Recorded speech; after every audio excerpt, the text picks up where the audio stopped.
Bonjour à tous. Lorsque nous abordons l'énéagramme, nous nous trouvons face à une confusion persistante. S'agit-il d'un modèle de personnalité, d'une typologie du caractère ou d'autre chose encore? Cette question n'est pas anodine. Elle détermine notre manière d'utiliser l'outil et surtout notre capacité à en saisir la portée véritable. Je vous propose d'examiner trois niveaux distincts: la personnalité, la structure de caractère et la structure de l'ego. Chacun organise le fonctionnement humain à sa manière. Chacun mérite notre attention. Comprendre ces trois niveaux permet d'aborder l'énéagramme avec davantage de précision et d'éviter plusieurs confusions répandues dans le domaine du développement personnel. La personnalité, ce que nous observons. Commençons par ce qui est visible.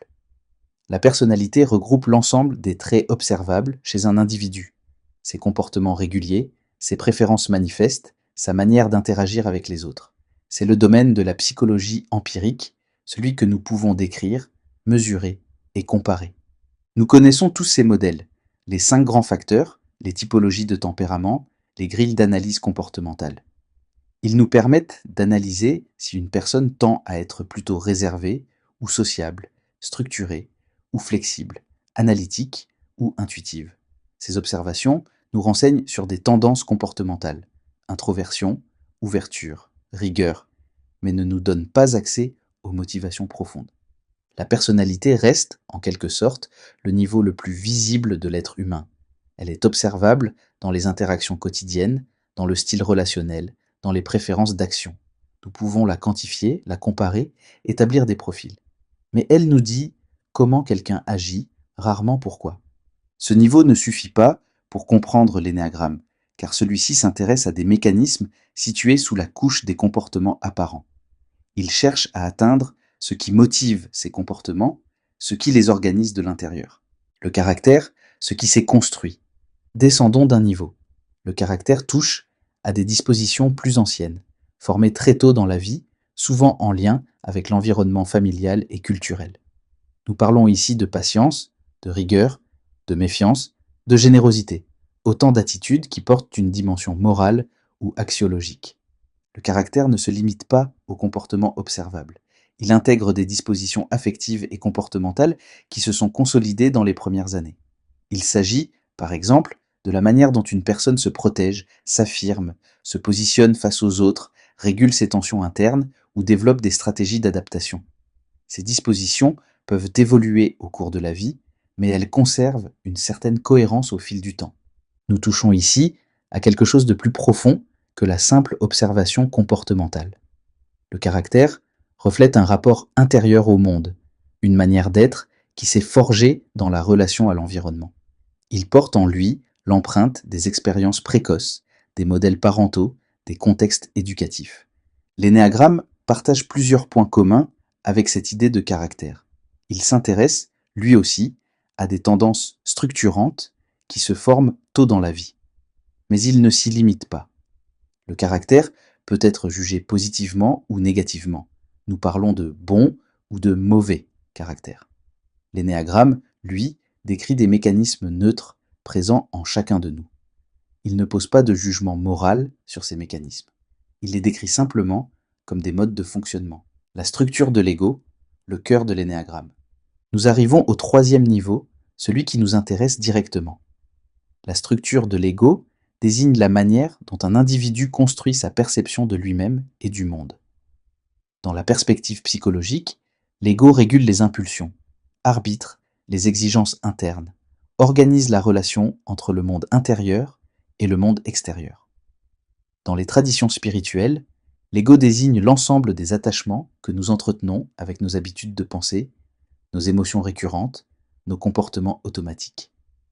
Dans les deux cas, l'ego fonctionne comme un filtre qui stabilise l'identité.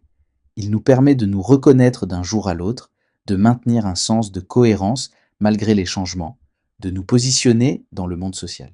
Sans cette fonction organisatrice, nous serions constamment en proie à la fragmentation. L'énéagramme se situe exactement à ce niveau. Il décrit la stratégie fondamentale qu'un individu utilise pour se sentir cohérent, sécurisé, aligné avec sa propre image. Chaque type s'organise autour d'une motivation centrale, d'une peur principale, d'un mécanisme d'adaptation qui se met en place très tôt dans la vie et qui devient ensuite automatique. Cette motivation influence tout le reste, les comportements, les valeurs, les réactions émotionnelles, les tensions intérieures, les choix de vie. Mais elle n'est pas un jugement moral, ce n'est ni une qualité ni un défaut. C'est un mode de fonctionnement, une manière particulière d'assurer la cohérence interne. Certains types cherchent avant tout à maintenir un sentiment d'utilité, à se rendre indispensables dans leur environnement. D'autres préservent la paix intérieure, évitent les conflits à tout prix, s'efforcent de maintenir l'harmonie. D'autres encore défendent une image de force ou de compétence, cherchent à prouver leur valeur par leur réalisation. Ces tendances se développent dans l'enfance, deviennent automatiques à l'adolescence, se stabilisent à l'âge adulte. Elles constituent la base du type énéagramme. Ce qui rend l'énéagramme particulièrement puissant, c'est qu'il ne se contente pas de décrire des comportements de surface. Il identifie le moteur qui produit ces comportements. Deux personnes peuvent agir de manière très similaire tout en appartenant à des types différents, parce que leurs motivations profondes divergent. L'une agit par besoin de reconnaissance, l'autre par peur du conflit, une troisième par désir de perfection. Les comportements se ressemblent, mais les dynamiques internes diffèrent radicalement. Pourquoi cette distinction importe? Comprendre que l'énéagramme décrit la structure de l'ego change fondamentalement notre approche de l'outil. Cela nous évite plusieurs écueils courants. D'abord, cela nous empêche d'utiliser l'énéagramme comme un simple système de classement. Nous ne cherchons pas à mettre les gens dans des cases, mais à comprendre les dynamiques internes qui organisent leur expérience.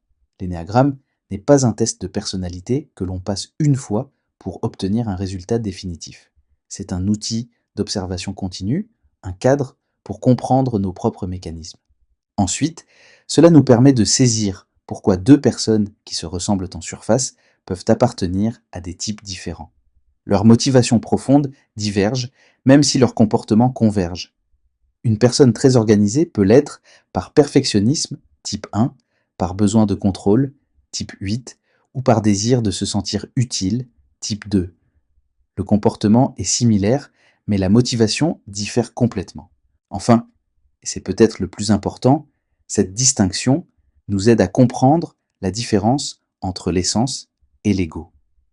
L'essence désigne ce qui n'est pas conditionné par les habitudes ou les peurs, ce qui existe avant les stratégies défensives, ce qui demeure lorsque nous cessons de jouer un rôle.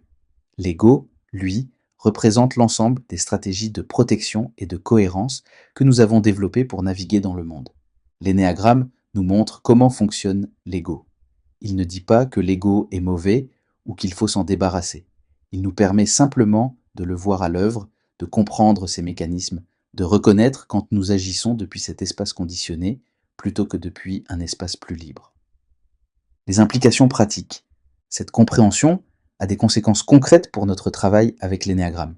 Premièrement, nous comprenons que la personnalité est observable, mais elle ne dit pas tout. Nous pouvons décrire comment quelqu'un se comporte sans pour autant saisir ce qui motive ce comportement. Deuxièmement, le caractère décrit des dispositions profondes, forgées dans l'enfance, mais il n'explique pas encore les motivations fondamentales.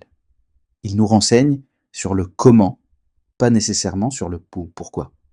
Troisièmement, la structure de l'ego est le niveau où se situe véritablement l'énéagramme. C'est là qu'il déploie toute sa puissance analytique. Il nous explique pourquoi nous réagissons d'une manière plutôt qu'une autre, pourquoi certaines situations nous déstabilisent, pourquoi certains comportements se répètent malgré nos intentions contraires. Notre travail consiste donc à observer ces mécanismes, non pour les juger, mais pour les comprendre. En prenant conscience des automatismes de l'ego, nous élargissons notre capacité d'action.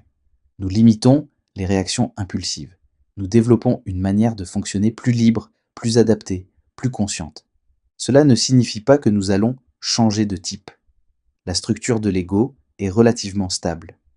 Mais nous pouvons apprendre à la reconnaître, à observer quand elle se manifeste, à comprendre quels besoins elle cherche à satisfaire. Cette conscience seule ouvre déjà un espace de liberté. Nous pouvons aussi comprendre que chaque type possède ses zones d'ombre et ses zones de lumière. Chaque structure de l'ego produit des comportements efficaces dans certains contextes et inefficaces dans d'autres. Il n'y a pas de meilleur type. Il y a seulement différentes manières d'organiser l'expérience, chacune avec ses forces et ses limites. Conclusion. L'énéagramme nous offre un accès à ce qui, d'ordinaire, demeure invisible. Il nous permet de voir la structure qui organise nos perceptions, nos réactions, nos choix. Il nous montre comment nous construisons notre identité et comment nous la maintenons face aux défis du monde.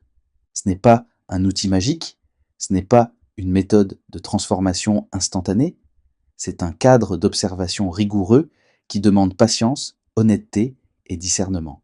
Mais utilisé avec sérieux, il peut nous aider à mieux nous comprendre, à mieux comprendre les autres et à naviguer dans la vie avec davantage de lucidité. C'est là tout l'enjeu de notre travail. Utiliser l'énéagramme non comme une étiquette, mais comme un miroir. Un miroir qui nous révèle non pas ce que nous sommes en surface, mais comment nous nous sommes construits et comment nous pouvons, peut-être, nous déconstruire juste assez pour respirer un peu plus librement. Merci pour votre écoute.